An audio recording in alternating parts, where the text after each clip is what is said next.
the hands up and down, but trying, I mean, not immediately, just do a couple, but then try and feel it coming from the lower back and the belly.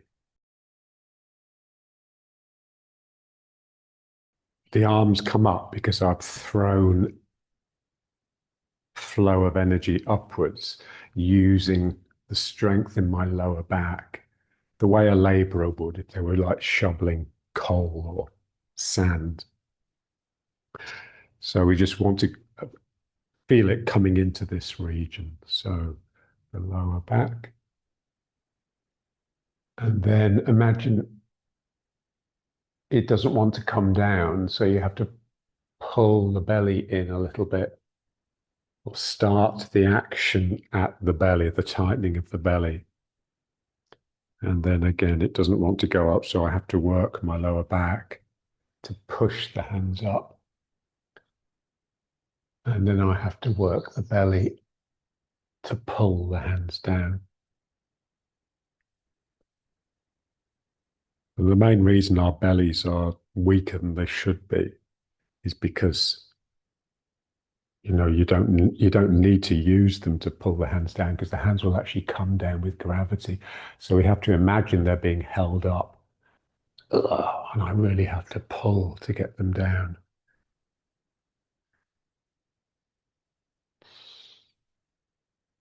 So just imagining that everything we do is more difficult than it really is.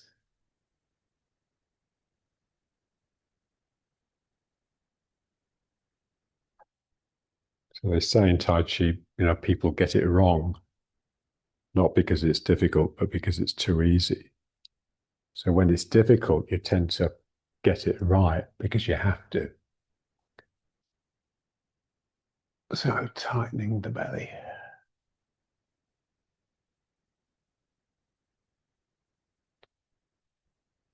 Tightening the back.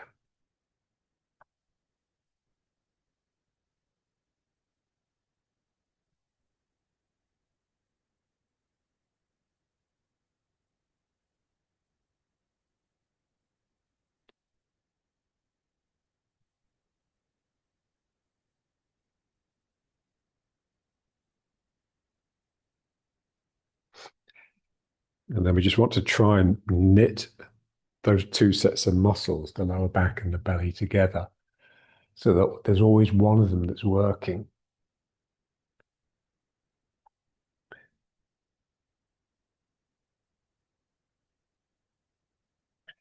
And just feeling the action rolling from one set to the other as you change direction or just before you change direction. It's that roll around that makes it change direction. So here my belly's pulling in, but now I have to kick the back in before the hands actually start moving. So the hands really are coming from my waist, the belt of my waist.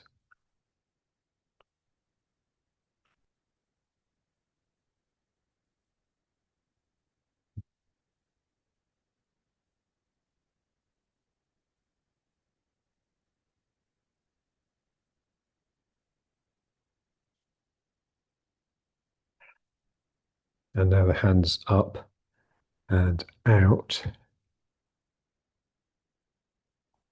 forming fists and turning. And again, just imagine resistance. So you have to work quite hard.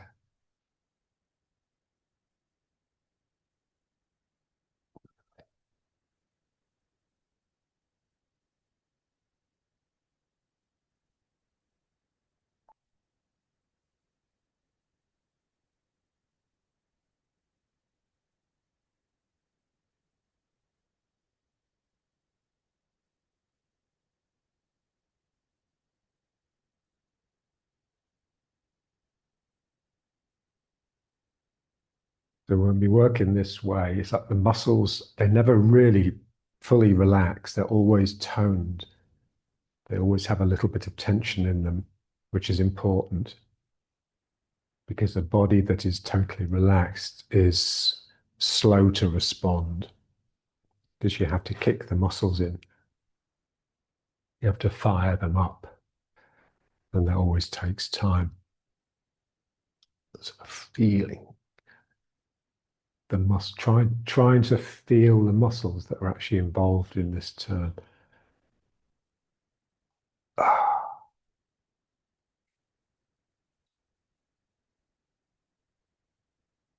And then just opening the hands and turning the head and seeing the lines. So looking into the palm and then along the fingers and then into the distance, and then pulling the eyes back along the arms, across the shoulders at the back and down the other arm.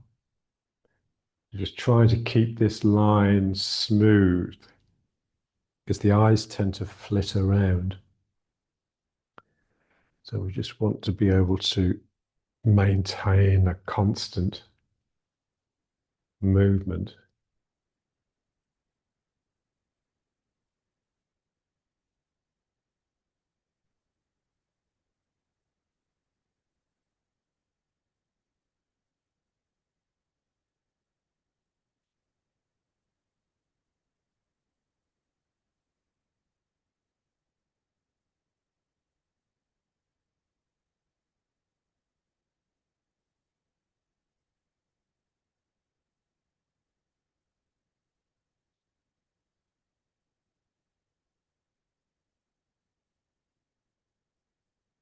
And then just bring the hands up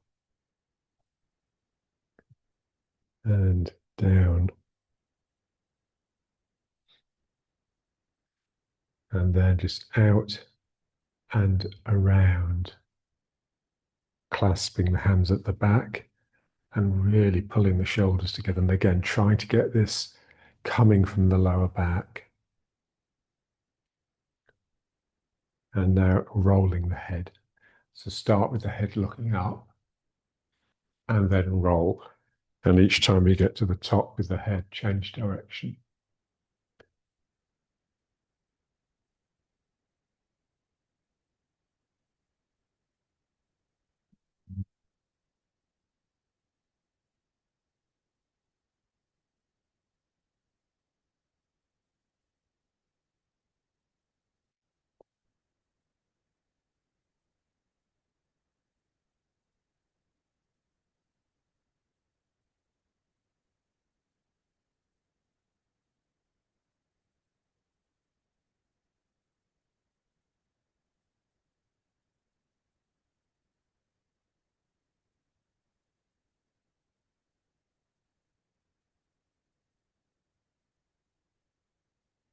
And then just wind it down.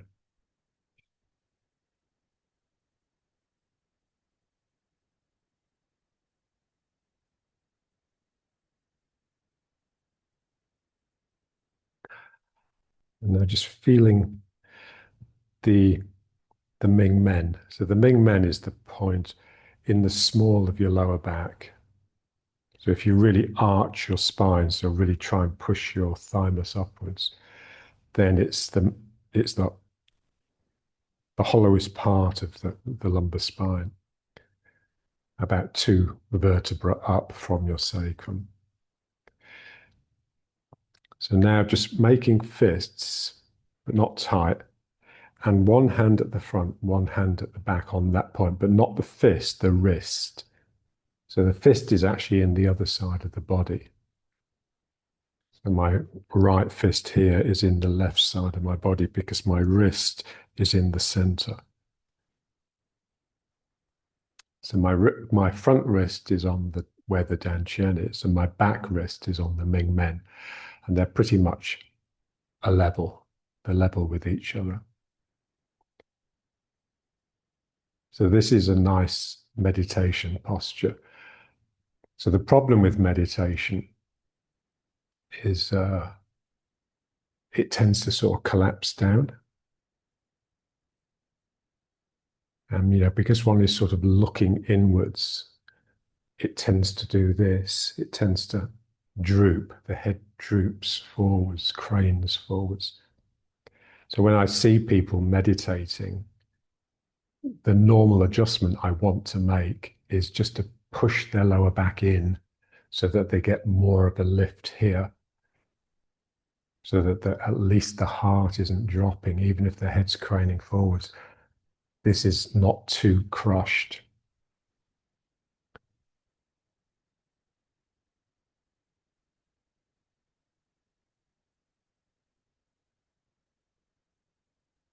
Okay, and now let's just cross the arms at the back.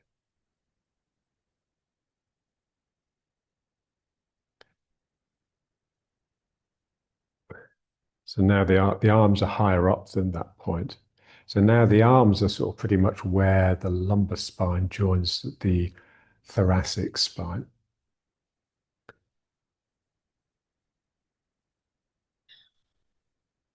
And now let's lean forwards. So first down the middle. Try and keep the back flat, straight, and just go down as far as you can without letting the head fall forwards. And then just come up and then turning to the left.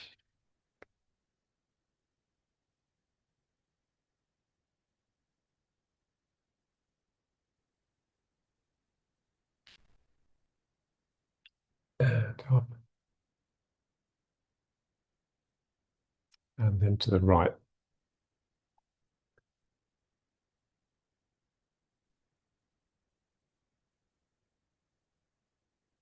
And up.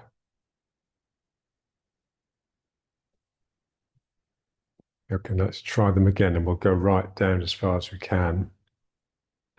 But try and feel this, the falling forwards as coming from an action here. So your belly tightens and that starts me coming forwards. So the lower back instantly starts bowing in order to take you down. Just keep tension in the lower back to stop you hurting yourself. And then it's as though you're trying to arch your lower back here. So your head starts coming up first. And then the rest of you comes up. And now turning to this side. And again, just using the belly. Doesn't have to be strong, but deliberate.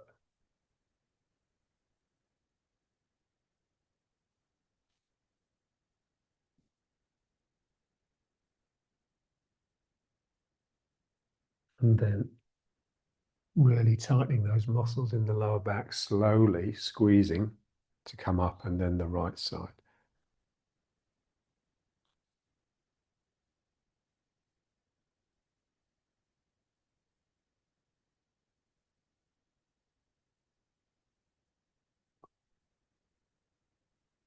And up.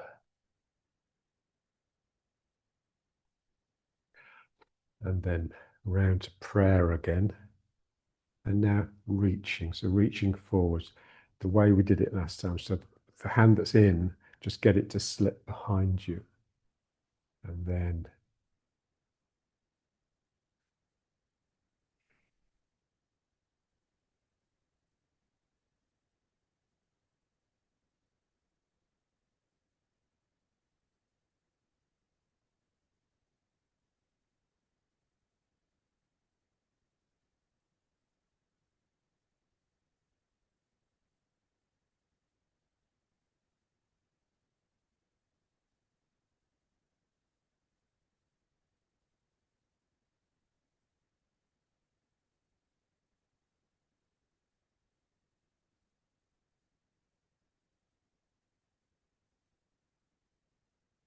the presence of the hand behind you makes you more aware of this part of your back.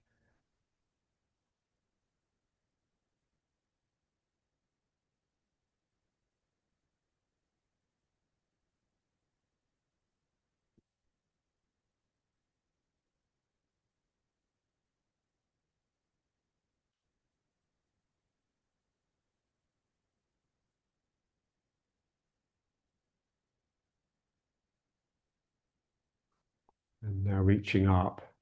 Same thing with the hand behind, but now you can try reaching up with the back hand as well.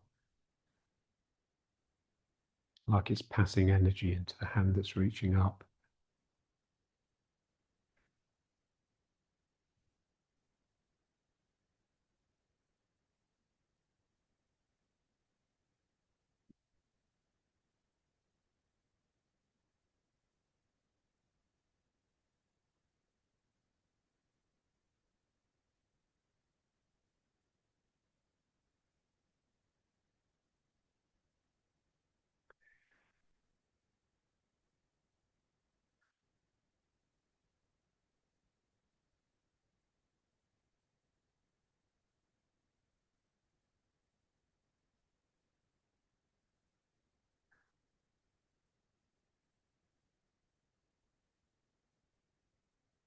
And now turning to the side.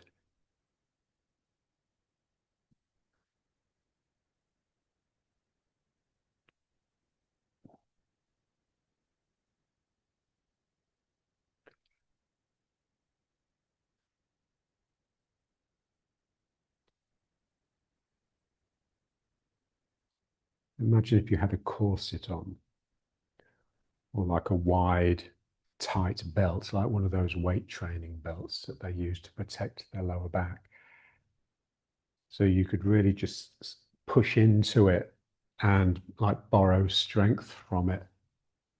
So that's the feeling we want in our midriff all the time. Like it's always a little bit tight and we can just squeeze into it.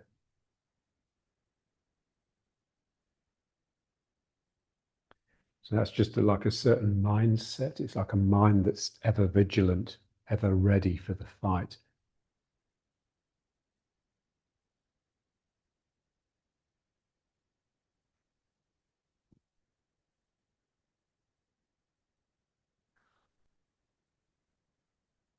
And now a strong twist. So just do another one of these and then just let the hand down onto the knee.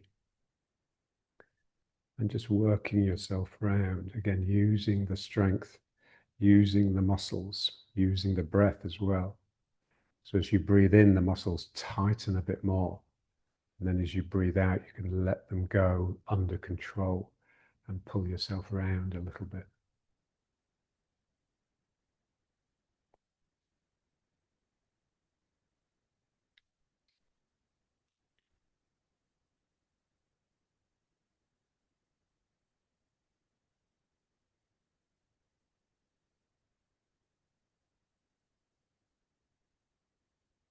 And then relaxing, but again, under control.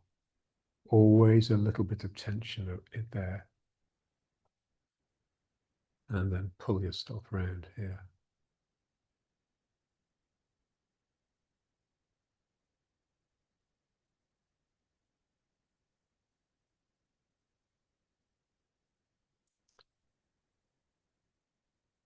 So I remember John telling me that, when they moved to England, he was going to a school in Tottenham.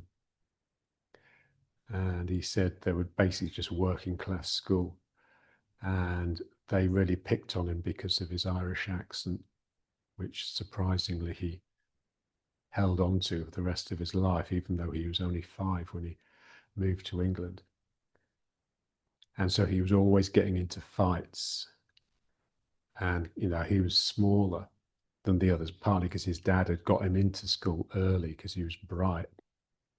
So he was younger than the other kids in his class. So John just had to learn to fight and had to learn to be ready. So he said what he managed to do was basically keep himself high on adrenaline the whole time.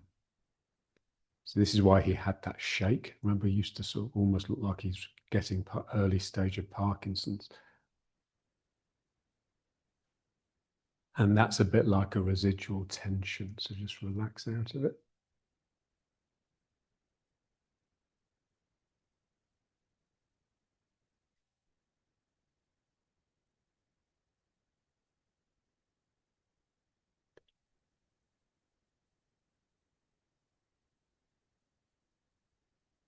Okay, so let's just sit here like this for a few seconds again.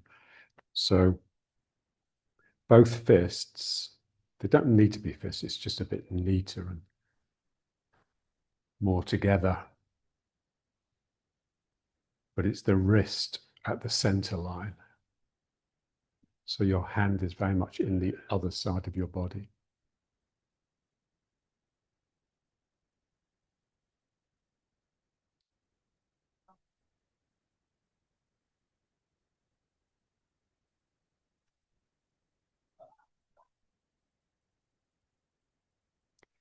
Okay, then back round. And now let's figure out what we want to do is we want to feel this point, the Dantian Ming Men, as being the middle of the spine. Now, obviously it's not, but there's a certain symmetry. So what's above this point, you've got the half the lumbar spine coming up, then you've got the thoracic spine coming up, then you've got the cervical spine, the neck, and then the curve of the cranium here. Now, beneath it, you've got the bottom part of the lumbar spine, which is angling backwards like this.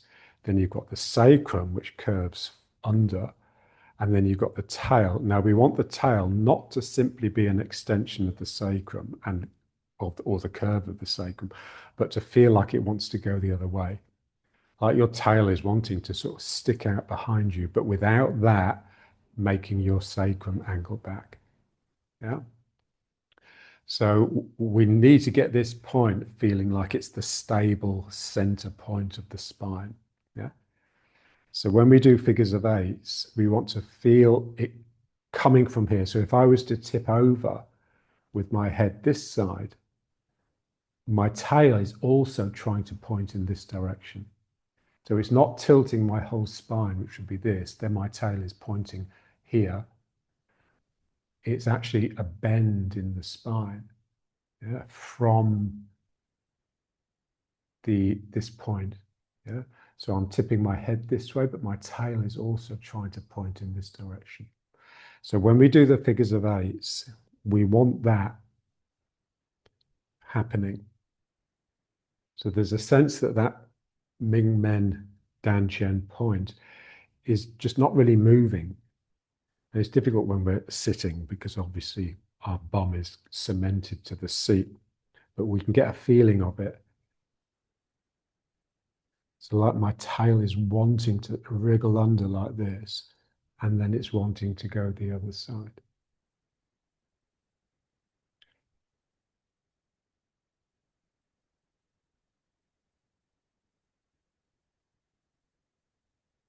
And that, trying to get that will also really work this region, which is the part we're wanting to work and develop. So the belly, lower back.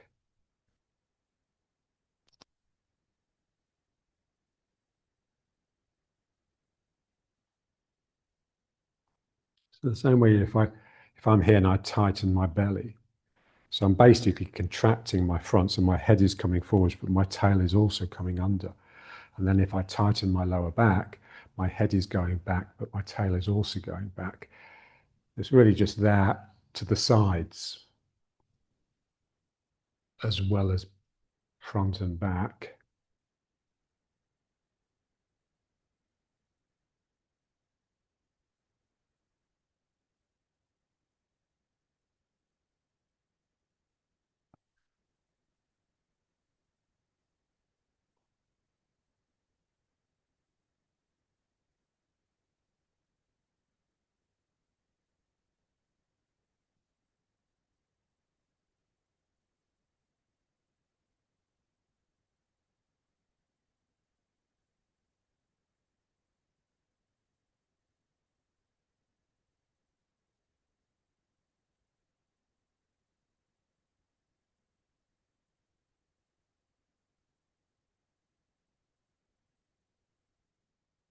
Yeah, that's it. So just feeling as though you're in some thick, viscous medium, like you're in a vat of syrup or honey, and it's really difficult just to get this moving.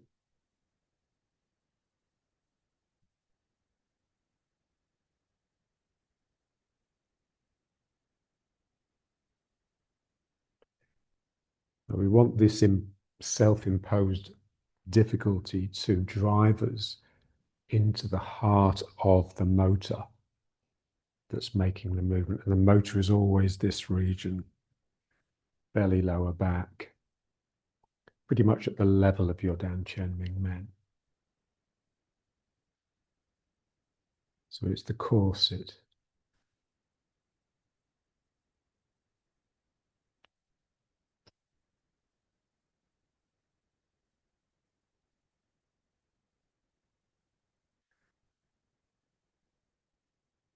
Then just let it shrink.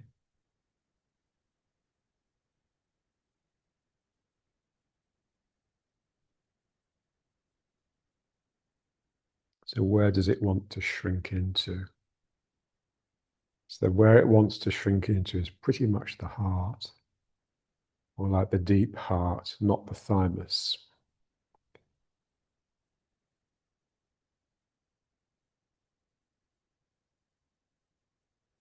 And then just into prayer.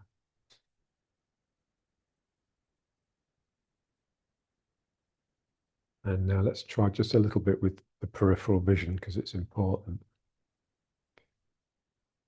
So first of all, just fix the eyes, but without looking at anything, because you're just very much aware of what's happening in the edges, yeah? And then just send the hands out until, if you flutter your fingers, you can just about see the movement or be aware of it.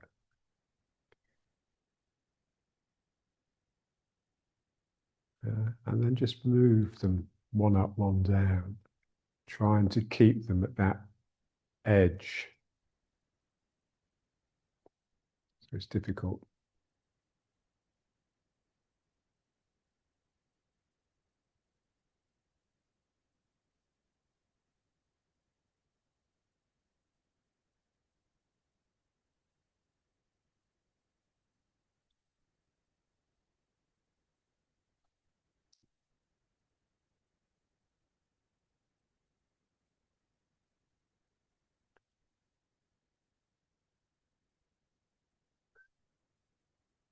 So you can feel it.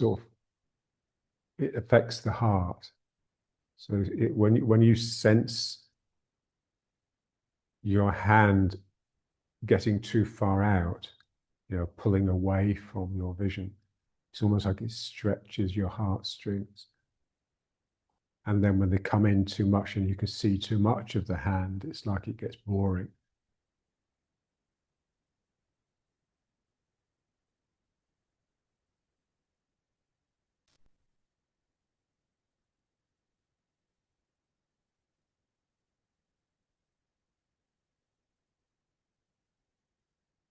And then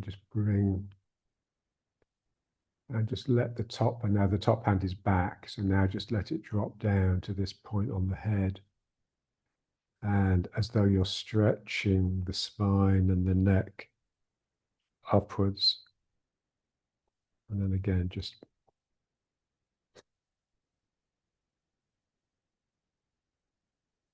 so this thing of the head suspended, it's really important, but it's also very difficult to stay with it. Because as soon as you get interested in something, especially in what you're doing, then your head tends to crane forwards so that it can almost like get a better view of what you're doing. So here you need a mind that's sort of with the bigger picture, almost like part of your mind is already up there on the ceiling, beckoning your head to pull towards it.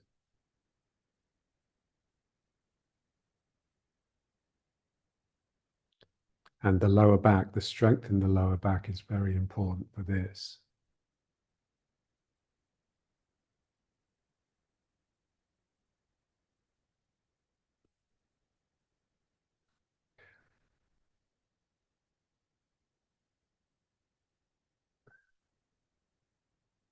And remember John's posture? I mean, his head really craned forwards, didn't it? So he never worked on this. I asked him about it. He says it's not important. He says, forget it.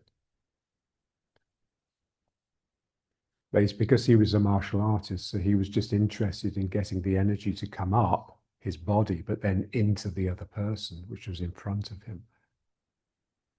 And there needs to be part of you that's just spiritual, that's actually wanting to reach upwards to the heavens all the time. And that's this vertical spine with the head suspended. And then just pause here. And again, just a few just drifting up and down.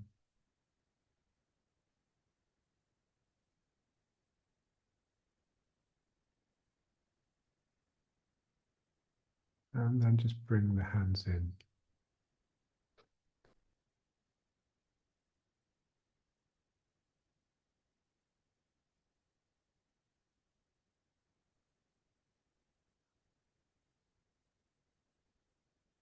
And then down.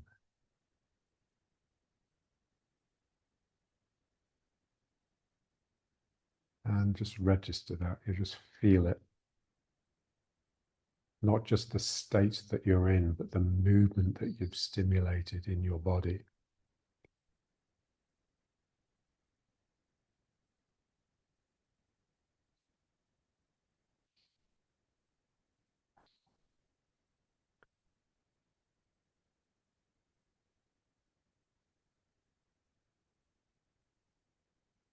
And especially feel this.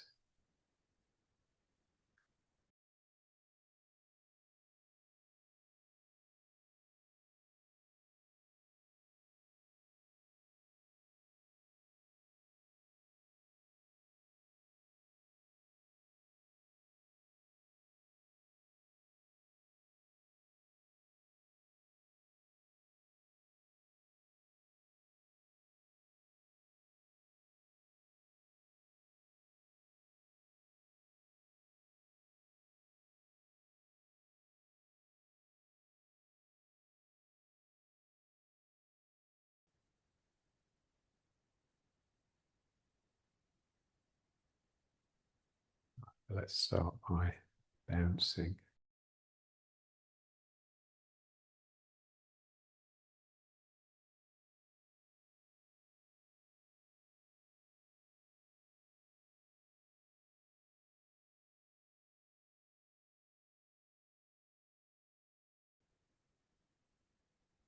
So just trying not to make it stiff.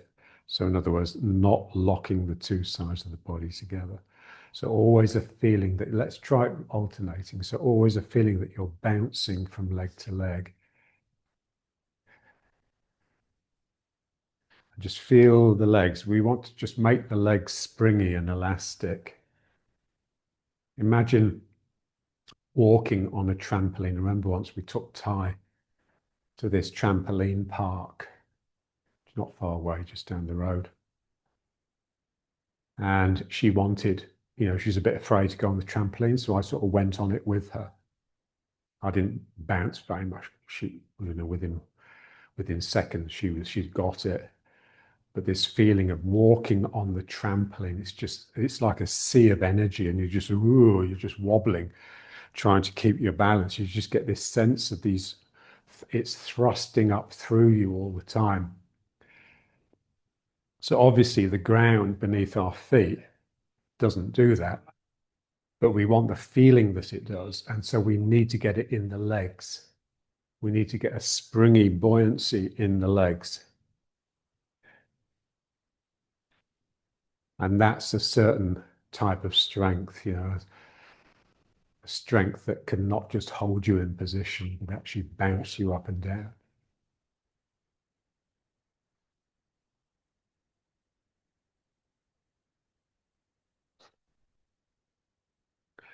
So feeling the two legs and feeling the two sacroiliacs, so the two joints either side of the sacrum where your hips come in. So the two hip bones are the top of the two legs and they hold the sacrum. You want to just really feel them alternating. One is springing and then the other is springing. Like each joint has a little spring inside it. All the joints.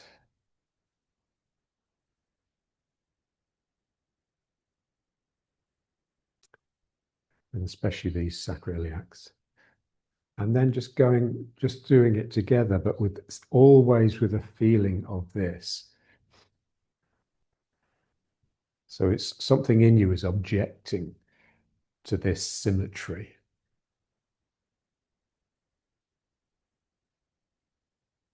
So your spirit is objecting. Your mind likes it because the mind is stupid and lazy and it just wants to make everything as easy as possible. And of course, when you're just doing one thing with both sides of the body, it's easy. We always want this feeling, like you're throwing a ball from hand to hand all the time. So you are the ball that's moving side to side, and your two hands or your 2 feet are your body.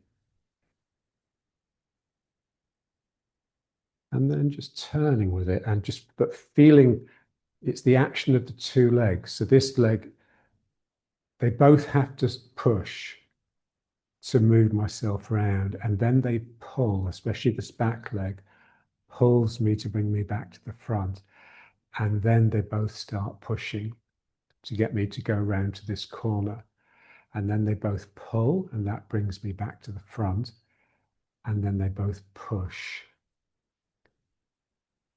and then pull and push. So pulling with the legs brings you back to feet parallel. Pushing with the legs gives you a front foot and a back foot. So basically turning to the corner. I want to feel it as the action of the two legs.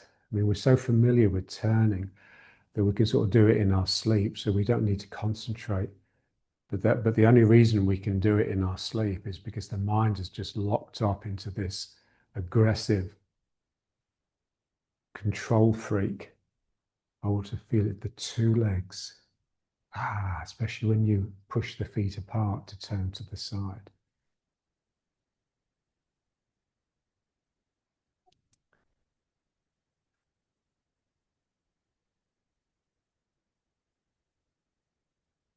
So pulling with this leg pulls me back to the front, but then instantly it has to start pushing to make me turn beyond the front.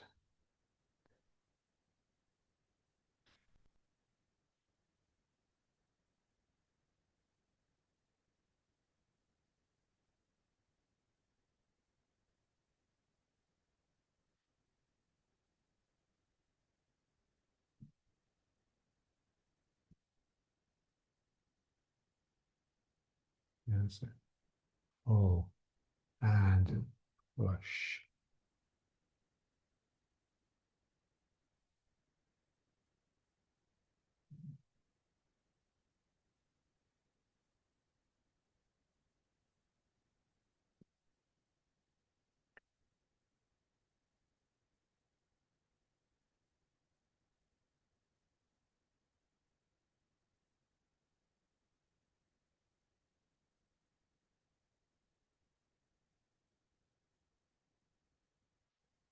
And just trying your best not to get anything in the upper body. So my shoulders sit on top of my hips all the time.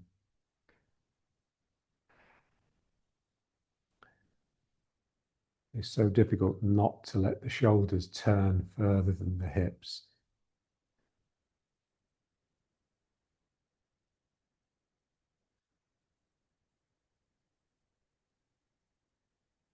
So when you see people doing it and they're letting that happen, is all you know is that they're not, their mind isn't in their legs, their mind is in their shoulders and their hands. Pull, push, pull, push, and then slipping into the back foot. So lifting hands basically.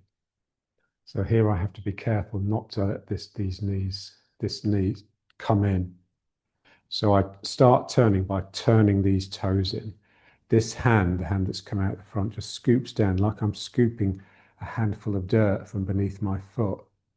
And then as I use the front leg to straighten and push me into the back leg, I transfer that dirt into this hand. So turning.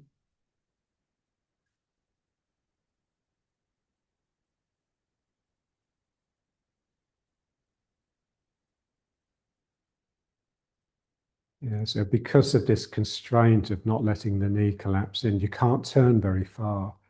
At the most, I can get to the corner with my waist. But it's very important that you don't compromise the back knee.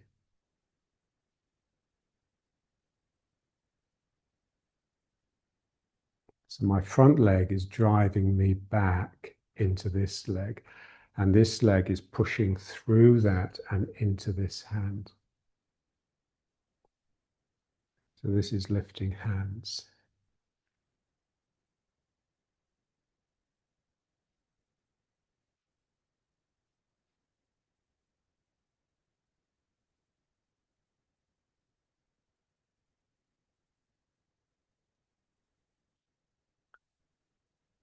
So feel the front foot really driving you back into the outside edge of the back foot. If I let my knee collapse in like this, then I'm basically coming onto the inside of my foot. So this needs to be out so that I can really dig in with that outside edge.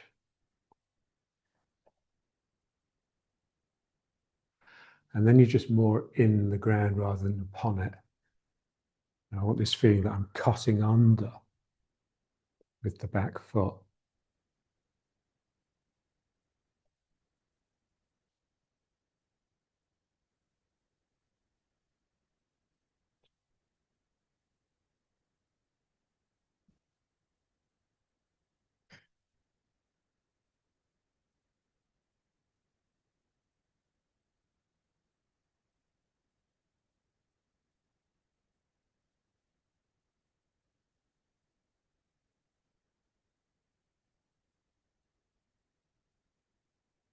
And then, every now and then, when it occurs to you, just allow this to pull up, because it will, everything will tend to come into this action.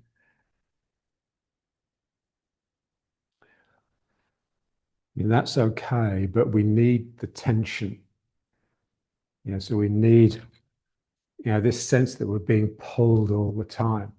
My sacrum is being pulled down, my head is being pulled up, and I'm just operating within this field, the field of gravity and levity.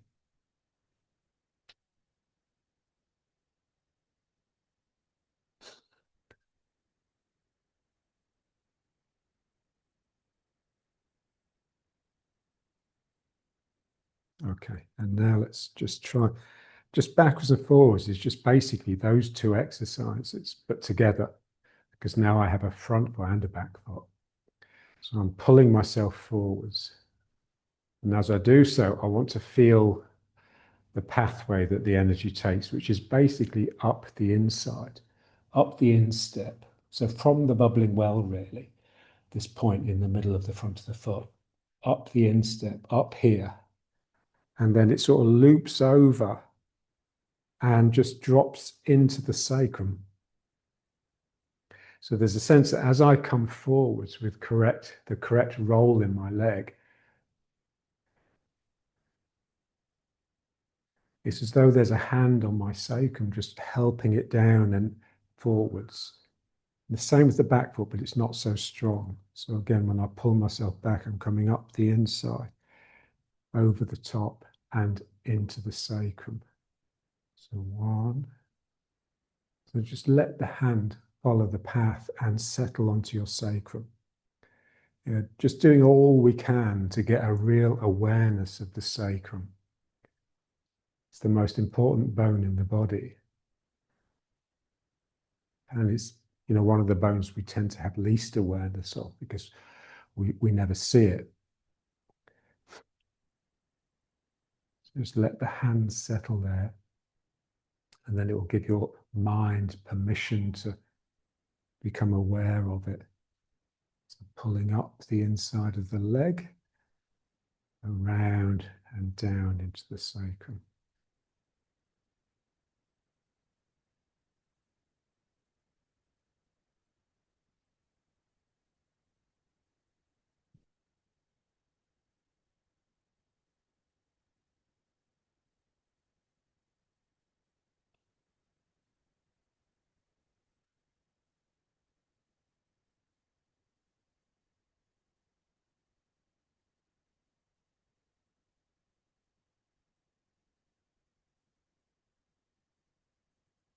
So up the inside of the leg. It's almost like imagine a hand sort of creeping towards your groin. Yeah, and just before it gets there, it just follows the inguinal fold over the top and into the sacrum.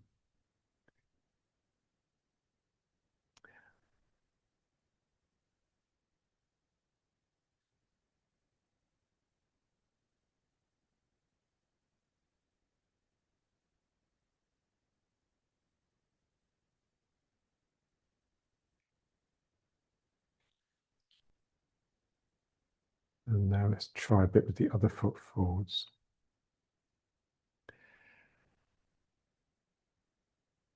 And then I'm pulling this energy up. So as I'm bringing my weight, so as I'm pouring my weight into the foot, the strength, the energy from the ground is rising up it. And I'm just using my hand to trace that rising. So it comes up and then loops over the top and settles into the sacrum. And then the back foot, ooh.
Okay, good. And now let's just try this one.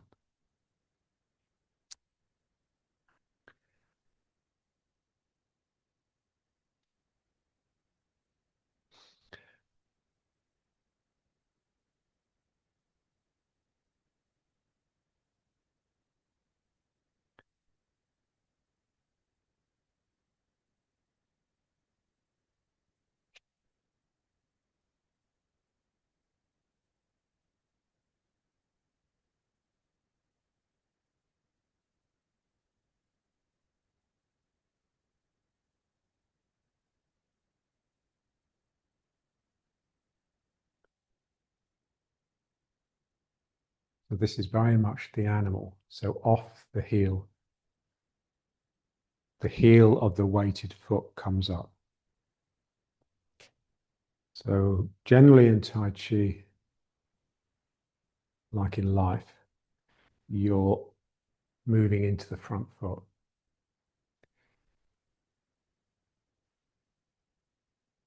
So like if you're walking, you're walking forwards all the time. So you bring the weight into the front foot, and then the back foot comes up, reaches out, and itself becomes a front foot, which you then move into.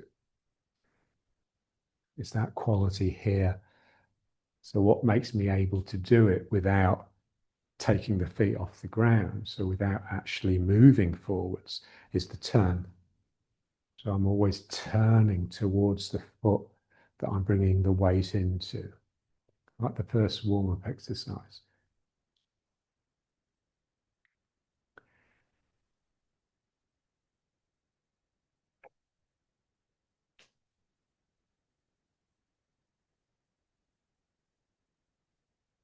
And then just let it just jog with it.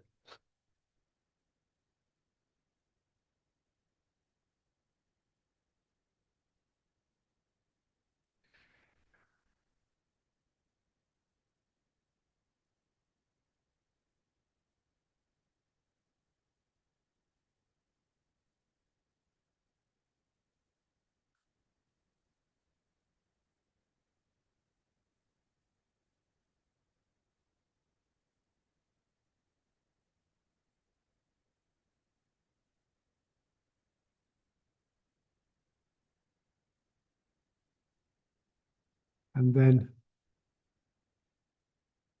bringing the weight into the foot. So lift a leg and then send it out just with the toe, big toe down.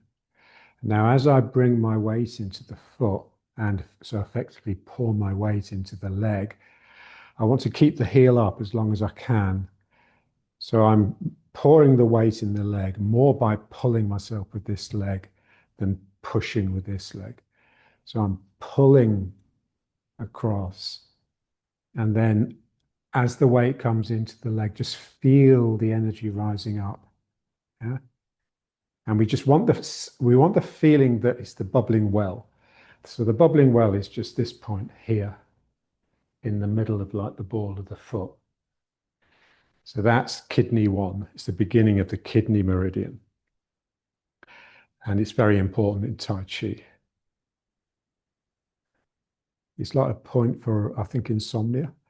And just if you needle that point before you go to sleep, you sleep better. Okay, so pulling with the leg. And I'm just keeping my heel off the ground. It just forces the ball of the foot down and just gets the bubbling well just knitted into the ground. And then I just let the heel go down gently. The heel spreads and I can lift this foot up.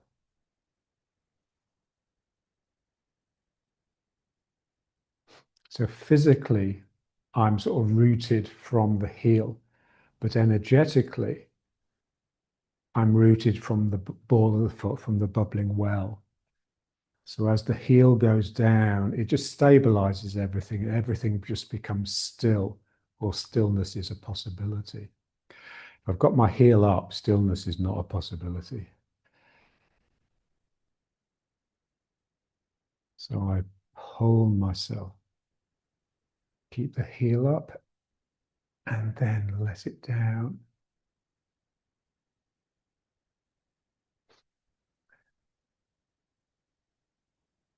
So as I come into the foot, it's very important that I feel this sense of rising coming up here and then rolling over here into the sacrum, because that means that once I start putting the heel down, my bum is in because the hand has come round and pushed my sacrum down the leg.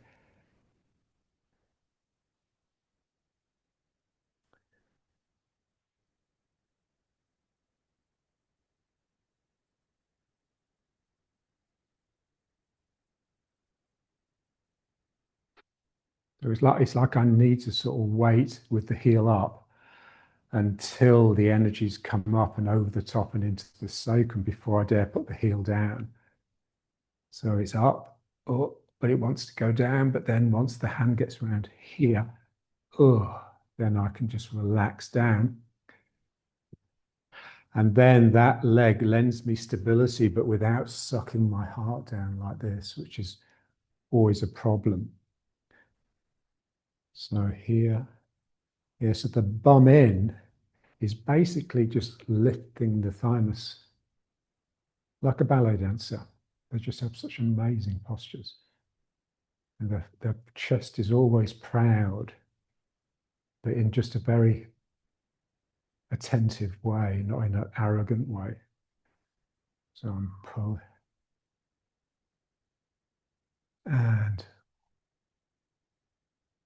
and then the release down, the physical release down into the leg actually makes this lift even more. So pull, the energy is coming up the leg. I let it settle into the sacrum. The sacrum drops down the leg, but my heart lifts, and so does my leg. So pulling.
Just feel the energy rising up. It's like a whip, those bull whips. They're thick at the end where you hold on to, but by the time you get to the other end, it's really fine and thin. It's a bit like the energy coming up. So the energy is strong and planted at the ground, but as it comes up, it's just getting finer and finer. So get it to the sacrum, but then just let it continue down this leg and into a kick. So by the time it gets to your foot, it's so light, it keeps your leg up.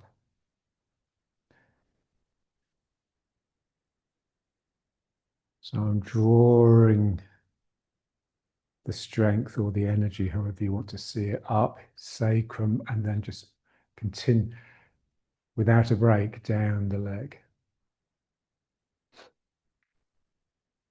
So pulling up, over the top, sacrum, and then down the outside of this leg. Or you can play with it and see, what's the pathway of the energy coming down.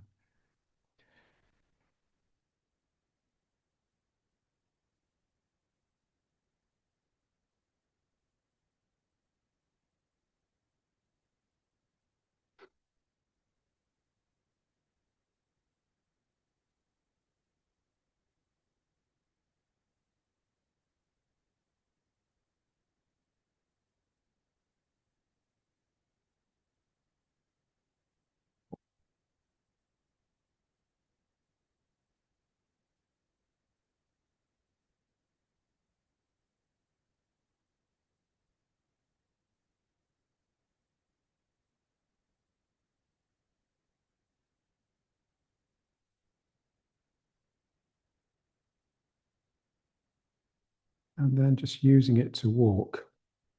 So instead of kicking, just send the foot out and put it down on the ground.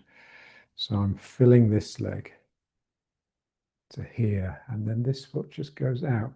And again, it's the end of the whip, so it's really light and fine. So it's delicate. And then I start filling it and making it strong and bulky. And then this one goes out.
Okay, so let's just finish. So let's just try the tree and the animal. So hands on the hips.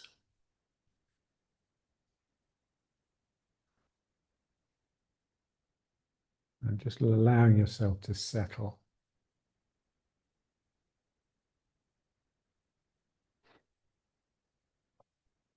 It's like a very sort of matter-of-fact awareness, rather than an awareness that stimulates spirit and energy, that's almost like an expectant awareness, like you're looking at something, but you're expecting something to happen. This is just, you're just relaxed and just in the bones, settling. And then just let the hands down and let them come up. You want to feel this rising of the arms, driving me down. My spine sacrum, hips, legs.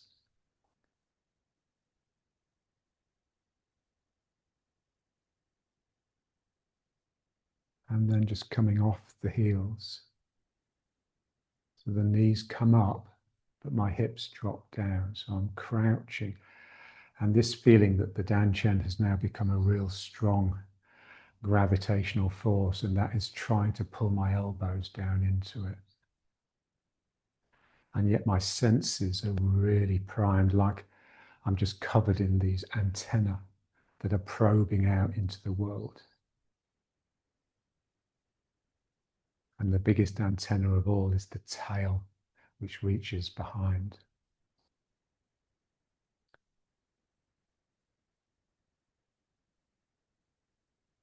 And then, again, keeping the heel up as long as you can, and then let it down. The other heel is still up. And then this one, let it down. As it goes down, let the other one come up. So you've only ever got one heel on the ground at a time.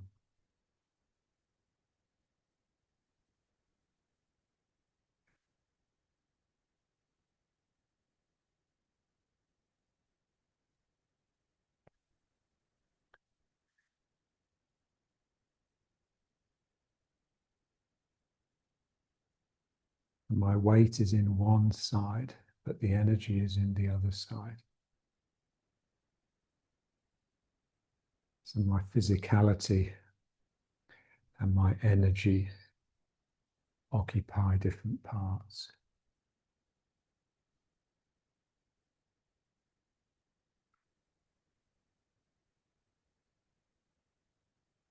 And then just let it wind down.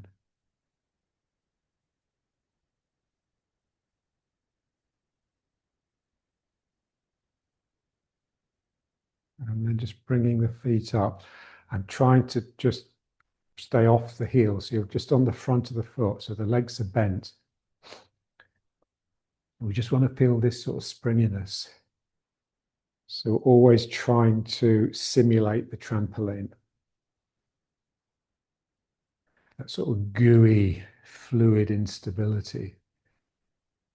We'd like that to be a fact of our body, of our, our fabric, not just something that's in the imagination. So that for that, the legs have to be really strong. A bit like a skier's, and the legs are always bent, but the legs are being used as shock absorbers all the time because the terrain is never completely even. And then just allowing the heels down one at a time under control, but still a sense that, you're really on the front of the foot. The heels are there, but it's more your bubbling well talking to the ground that's of interest. And then just finish by just retrieving this which you will have lost.